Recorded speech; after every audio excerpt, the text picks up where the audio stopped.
ఇప్పుడు లేదు మీరు మాట్లాడుతుంటే తప్పని మీరు మాట్లాడుతున్నారు.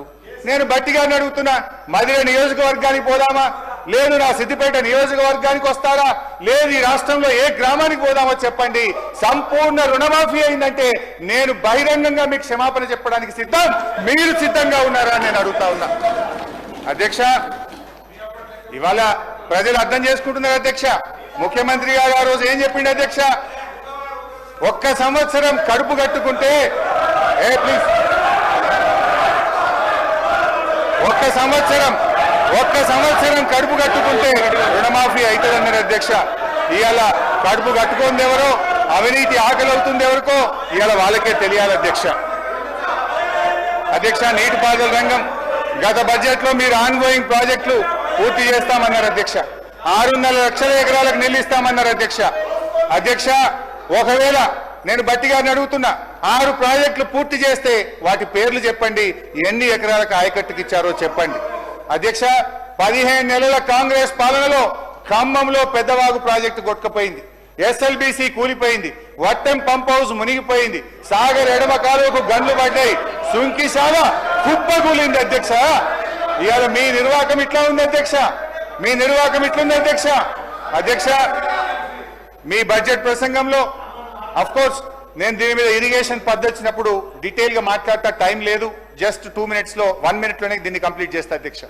బట్టి గారి బడ్జెట్ ప్రసంగంలో 511 టీఎంసీలు ఆంధ్రప్రదేశ్ కు అప్పచెప్పారని చెప్పారు అధ్యక్ష. I have all record with me. నేను మీరు అధికారంలోకి వచ్చినాక పోయిన సంవత్సరం మీరు చేసిన అగ్రిమెంట్ కాపీ కూడా నా చేతుల్లో ఉంది అధ్యక్ష. 511 టీఎంసీలు, ఈ 299 ఎక్కడి నుంచి వచ్చింది అధ్యక్ష? ఆనాడు ఉమ్మడి ఆంధ్రప్రదేశ్ లో వీళ్ళే ఆ రోజు మంత్రులుగా ఉన్నారు. మీ నిర్వాహకం ఇది ఏ రకంగా వచ్చిందో ఈ అగ్రిమెంట్ లోనే చాలా స్పష్టంగా ఉంది అధ్యక్ష. I will read out and tell you అధ్యక్ష. ఇది ఏదో మేము ఒప్పుకున్నాం, ఇది మేము చేసినామని చెప్తున్నారు అధ్యక్ష. ఇది అగ్రిమెంట్ 26 June 2015 అధ్యక్ష. however, as per the arrangements, various decisions taken by the erstwhile state of Andhra Pradesh, revised allocations in both the parts of the state came to be 512 in Andhra Pradesh and 299 TMC in Telangana. List of the projects dated 18/10/2013 may be followed as the working arrangement for the current year only, without prejudice to the rights of the two states above their entitlements which have been raised or to be raised before appropriate forum.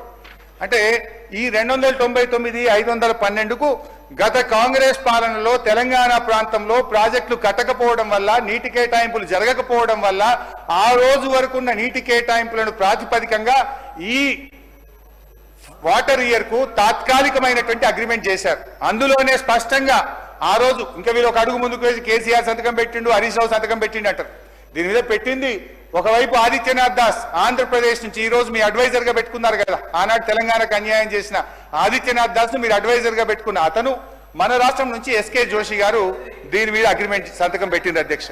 అయితే ఇవాళ దీనికి శాశ్వత పరిష్కారం అధ్యక్ష మనకు section 3 నిజంగా కృష్ణా నది జలాల్లో తెలంగాణ న్యాయమైన హక్కును సాధించడానికి దోహదపడుతుంది అధ్యక్ష. గౌరవనీయులు శ్రీధర్ బాబు గారి ప్రతిపాదన ఐ వెల్కమ్ సార్, నేను అంగీకరిస్తున్నా. దయచేసి ఈ బడ్జెట్ లోనే కృష్ణా నదీ జలాలపైన ఒకరోజు చర్చ పెట్టండి. పాలేందో నీళ్ళేందో ఈ రాష్ట్ర ప్రజలకు తెలవాలి. ఎందుకంటే మీ నిర్వాహకం వల్ల ఈ సంవత్సరం 34% వాడుకోవాల్సిన నీళ్లు 24% వాడుకోవడం వల్ల నల్లగొండ, ఖమ్మం, మహబూబ్ నగర్ జిల్లాలో ఇలా ఎట్లా పంటలు ఎండిపోతున్నాయో, ఈ ప్రభుత్వం నీటిని రాబట్టడంలో ఎట్లా ఫెయిల్ అయిందో డిస్కస్ చేద్దాం అధ్యక్ష. ఈ సెషన్ లో దయచేసి ఎల్ఏ మినిస్టర్ గారు ఈ సబ్జెక్ట్ ను డిస్కషన్ పెట్టాలని కూడా నేను మీ ద్వారా కోరుతున్నాను అధ్యక్ష. అయితే సెక్షన్ 3లో ఒకటే మాట చెప్పి ముగిస్తా. ఈ వాటర్ విషయంలో సెక్షన్ 3 అనేది తెలంగాణకు ఒక వరం అధ్యక్ష. దాన్ని ఇవాళ బీఆర్ఎస్ ప్రభుత్వం సాధించింది. ట్రిబ్యునల్ ముందు వాదనలు జరుగుతూ ఉన్నాయి. మీరు మంచి న్యాయవాదులను పెట్టండి, వాదనలు వినిపించండి, తెలంగాణకు న్యాయబద్ధమైనటువంటి వాటా 575 టీఎంసీలు రాబట్టండి అని చెప్పి కోరుతున్నాను అధ్యక్ష. ఇకపోతే అధ్యక్ష